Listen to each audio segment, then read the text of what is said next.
আচ্ছা বলেন তো, জাপানের মানুষের থেকে চীনের মানুষ ভাত বেশি খায় কেন? ভাত বেশি খান, ক্ষুধা লাগে বেশি। তার জন্য না ভাইয়া।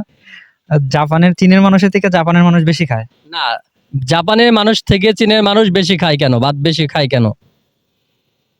ভাত বেশি খায় কেন? হ্যাঁ, A few minutes later. কিসের জন্য খায়? এত ক্ষুধা লাগে বেশি এর কারণে খেতে না, পারে। চীনের মানুষ আর জাপানের মানুষ আপনার একই ক্ষুধা লাগে, ঠিক আছে, সবারই একই ক্ষুধা লাগে, কেউ বেশি কম খেতে পারে না। উৎপাদনের পরিমাণ মেবি চীনে বেশি, এর কারণে ওরা বেশি খায়। না, তার জন্য না ভাইয়া, একটু সহজ করে চিন্তা করুন, কিসের জন্য? জাপান আর চীনের মধ্যে পার্থক্য কি? ইসে কেন বেশি খায় এটা? হ্যাঁ। কেন বেশি খায় ওরা?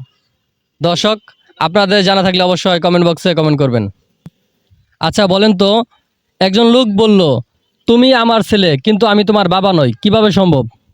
তুমি আমার ছেলে কিন্তু আমি তো তোমার বাবা নই। হ্যাঁ, কিভাবে সম্ভব? সেটা মা হতে পারে, মাও তো হতে পারে। মা হতে পারে? হ্যাঁ। লক করে দেব, লক করে দেব। হ্যাঁ, লক করে। দর্শক, আমাদের প্রতিযোগিতা সঠিক, সেটা হলো তার মা।